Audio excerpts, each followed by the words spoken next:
So I exchanged my money, got a couple of 100 ringgits from that, and you see, this is a whip that everyone out there wanted. Said no one ever. This is a Nissan Almera 1.5 liter base model. I think it's E. This is the key. Well, it's just the remote. This will be the key. So in order to unlock it, just press this. I really cannot wait to go on an adventure with this. I really like it that it's so big, but the thing is, like, this thing, the little tree, is just too powerful with the smell. Let's fire it up. Gosh, I love this. Just putting a key in. See if I can do it without brake.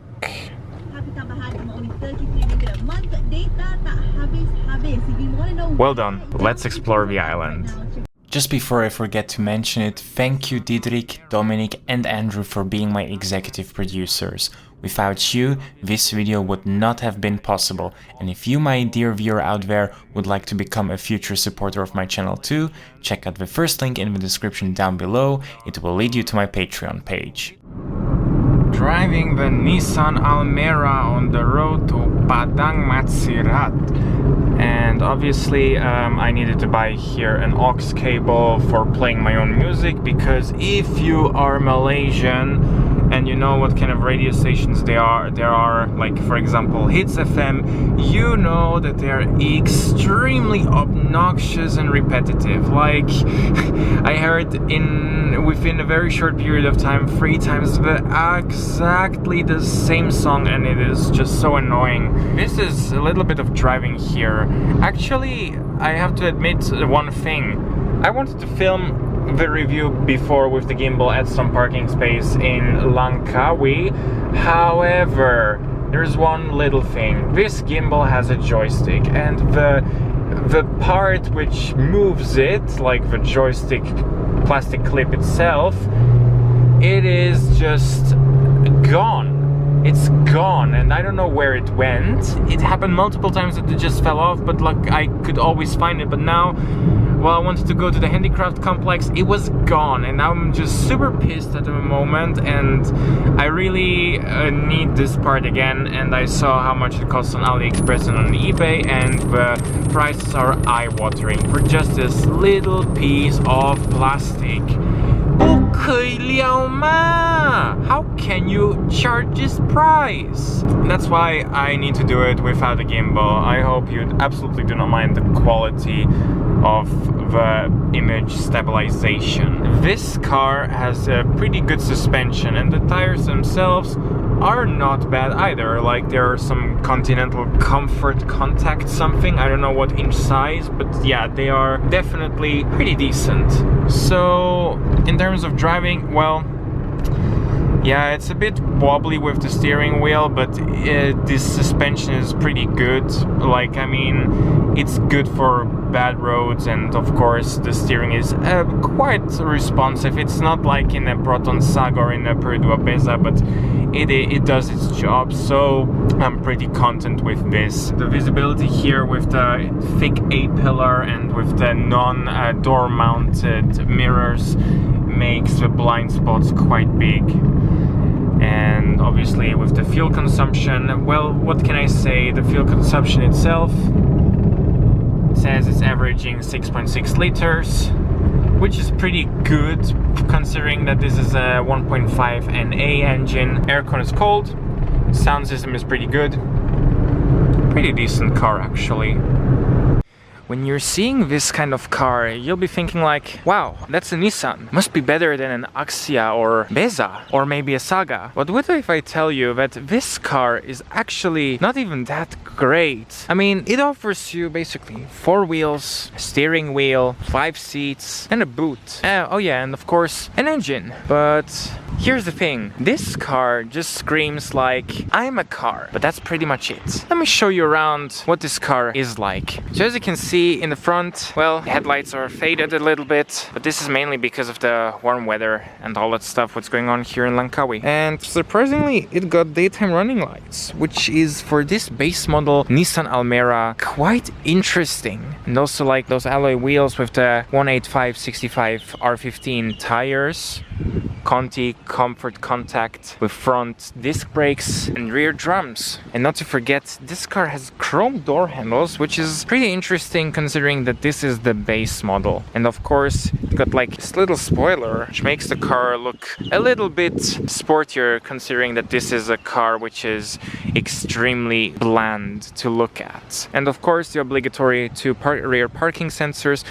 And one thing what I really like is the chrome exhaust tip and like the proper exhaust underneath. It's just a decent car. However, the cheap origins of the car get revealed when you look at the key. So you think like this is the standard Nissan key fob. That's correct, but you have to unlock the boot either from the inside or with the key here. So that's what I'm going to do now and open up the boot. Because you see, this has no push button, which is pretty unfortunate to say the absolute very least. Of course, when because I'm Serbian, I want to show that I'm Serbian, so that's why the flag is here with me.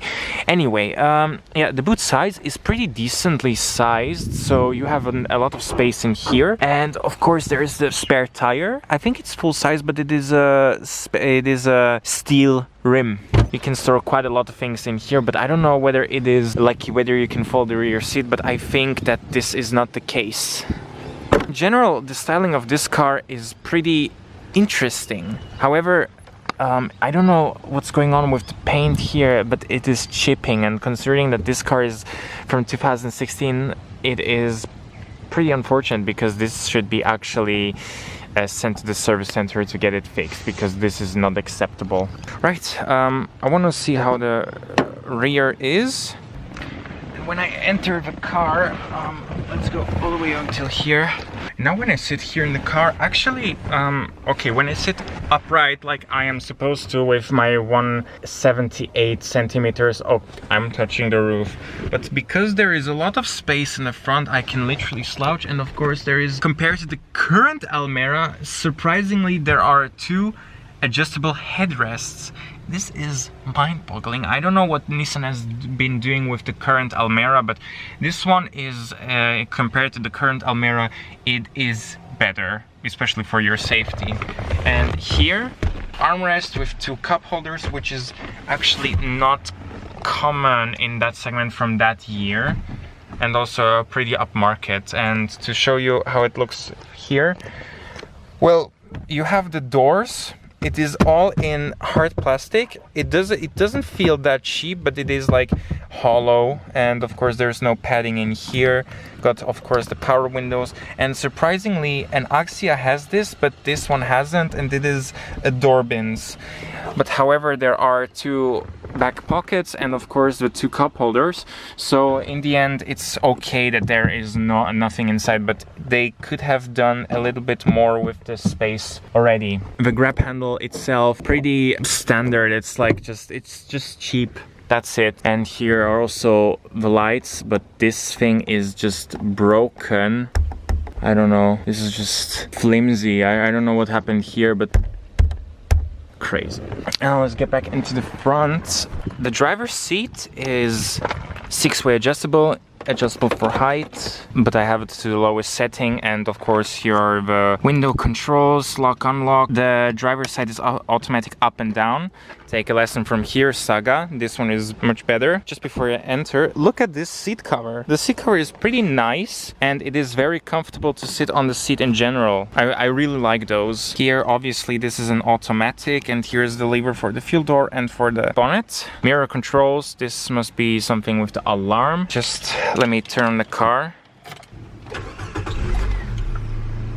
Yeah, as you can see, this is what shows on the meter, the RPM, speed, and this is the trip computer, and it shows a 6.6 average fuel consumption, 447 range for until the tank is empty, then total kilometers, trip A, trip B, and current fuel consumption. And here's the audio system, pretty neat one, got CD player, got AUX and USB over there. It's definitely a more straightforward looking design, and it feels like as if it's more upmarket than what the competition has, and I think this layout of the center console is in general nicer. I kind of like it, and like the top spec has auto aircon with a different dial, so this is pretty cool. And the aircon, multi-mode obviously, it has rear defrost and also got front defrost, recirculation, temperature. Feels pretty good actually, not going to lie here. And this is the Prindle, or better said Prind 2.1, 4-speed automatic transmission. Here's the handbrake,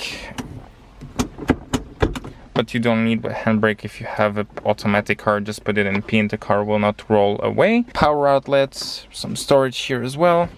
Passenger seat with some of my stuff, and here is the glove box. Not that big actually, but there is a storage compartment up there to make up for the tiny glove box. And then here, mirror on one side, here got no mirror, and of course for this class, no auto dimming rear view mirror.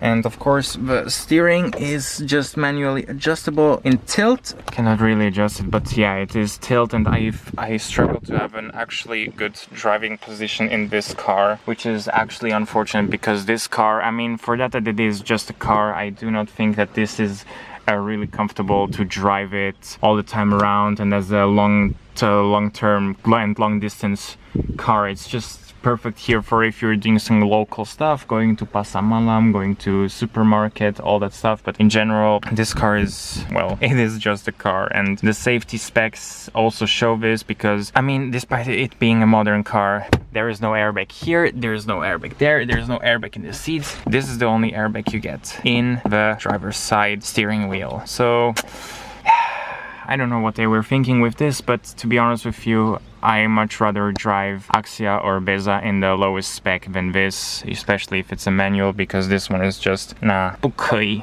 And that's also one of the reasons why this car is on the used car market so cheap, and an alternative to Myvi. So yeah, nice try Nissan, but I'm glad that you do not make this car anymore, and that the new Almera is overall a better one. From what I can tell you about this car, it is just a solid 5 out of 10.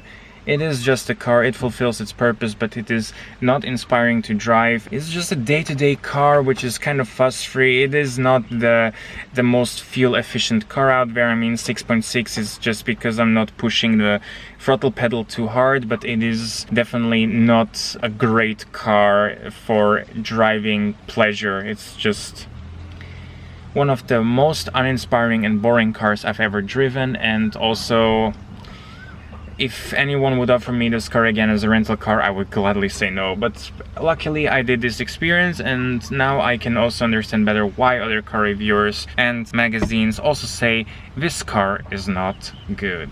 But yeah, so what do you guys think about this car? I will be really curious about your personal opinion of it. Oh yeah, if you're wondering what other cars I've driven in Malaysia, check out this video right here. It will lead you to my review of the Saga. Goodbye guys.